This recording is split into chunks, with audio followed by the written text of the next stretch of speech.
자, 이번 시간에는 이동평균선에 대한 교육 내용인데 단순 이동평균선과 지수 이동평균선 중에 무엇을 사용해야 되냐 이것을 궁금해 하시는 분들이 계시더라고요. 이 둘의 차이점과 누가 사용해야 하는지 이해하기 쉽게 정리해 보겠습니다.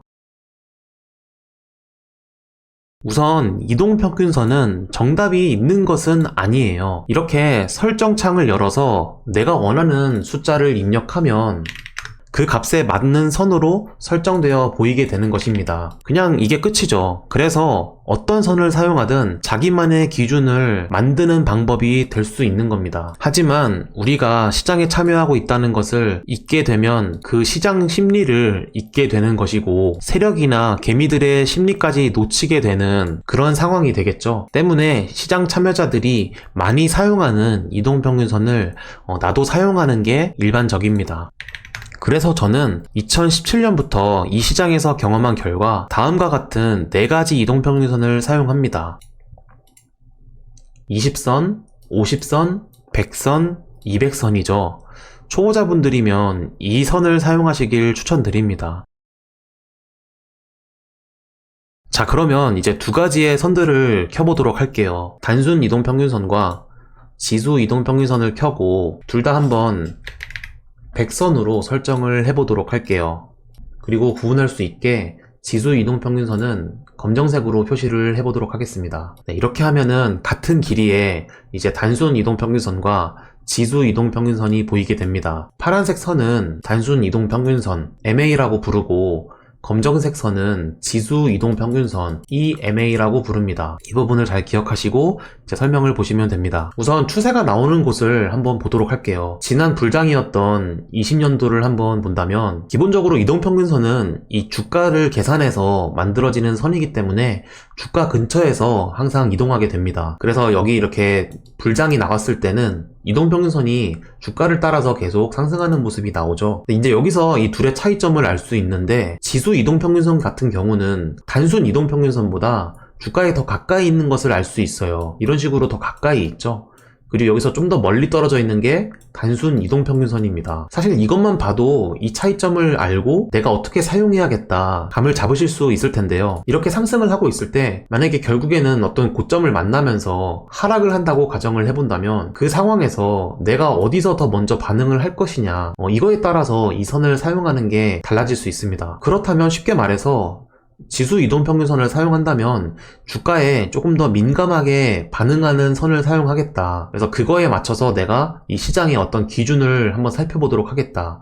그렇게 볼 수 있는 것이고 단순 이동평균선을 사용한다면 최대한 이 시장의 흐름을 좀 보수적으로 보면서 내가 시장에 대응을 하겠다. 이렇게 정리할 수 있는 것이죠. 그래서 저는 단순 이동평균선만 사용하기 때문에 이 선으로서는 최대한 시장에 대한 움직임을 좀 보수적으로 보겠다. 그런 의도를 좀 알 수 있을 겁니다.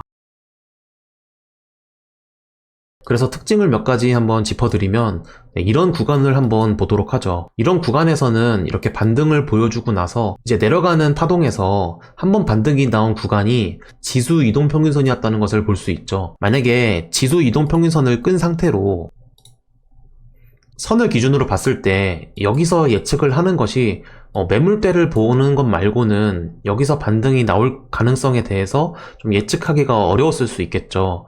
하지만 단순 이동평균선이 아니라 이렇게 지수 이동평균선을 사용하고 있었다면 이런 매물대와 함께 지수 이동평균선이 지나가는 구간이기 때문에 여기서 추세가 좀 잠시 멎지 않을까 그런 식으로 판단하는 데 도움이 되었겠죠. 하지만 둘 다 켜본다면 또 이런 경우가 생겼습니다. 여기서 결국 반등을 했는데 그 다음 내려가는 구간에서는 지수 이동평균선이 하락 돌파하면서 단순 이동평균선에서 이제 반등하는 모습을 보여주었습니다. 그렇다면 우리는 이런 것을 이제 알 수 있겠죠. 지수 이동평균선 같은 경우는 단순 이동평균선보다 조금 더 좋은 자리를 보여주는 지표는 안 되겠구나. 왜냐면은 주가가 움직이는 대로 즉각적으로 반응을 하기 때문에 좀 더 강하게 하락을 한다면 이것까지 돌파하면서 그 아래 구간까지 열려있다는 것을 항상 기억을 해야 될 것입니다. 하지만 일반 이동평균선 같은 경우는 이런 식으로 천천히 반응을 하기 때문에 크게 움직이는 시장에서 충분히 좀 지지도 보여주고 그리고 돌파를 한다면 하락 추세가 되는 것도 보여주고 이런 것들을 더 보수적으로 판단하는 데 도움을 주죠. 그래서 이런 부분 때문에 저는 사실 지수 이동평균선보다는 단순 이동평균선을 사용하고 있습니다. 한 가지 더 경우를 확인해 보도록 할게요.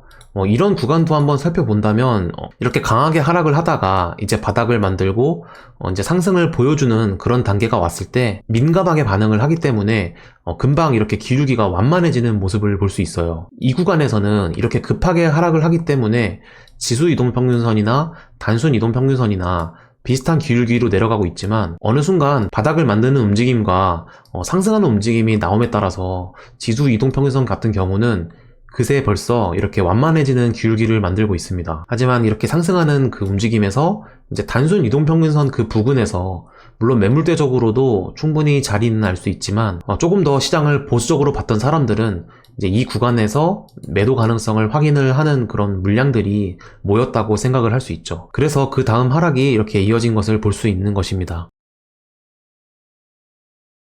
네, 이 정도만 정리해도 충분히 단순 이동평균선과 이제 지수 이동평균선을 구분하실 수 있을 겁니다. 아마 대부분 비트코인을 볼 때는 단순 이동평균선을 볼 거예요. 그래서 이 두 개 중 도대체 난 뭘 봐야 될까? 이런 것들에 깊은 고민은 할 필요 없이 그냥 제가 추천드리는 이동평균선 그 설정 값을 사용하시거나 아니면 추가적으로 이제 50선과 100선만 좀 바꿔보거나 아니면 난 도저히 이걸로는 좀 이동평균선으로 시장을 보는데 좀 판단하기가 어렵다. 그렇다면은 이제 그때는 지수 이동평균선을 사용해 보거나 그러셔도 좋지 않을까 싶습니다.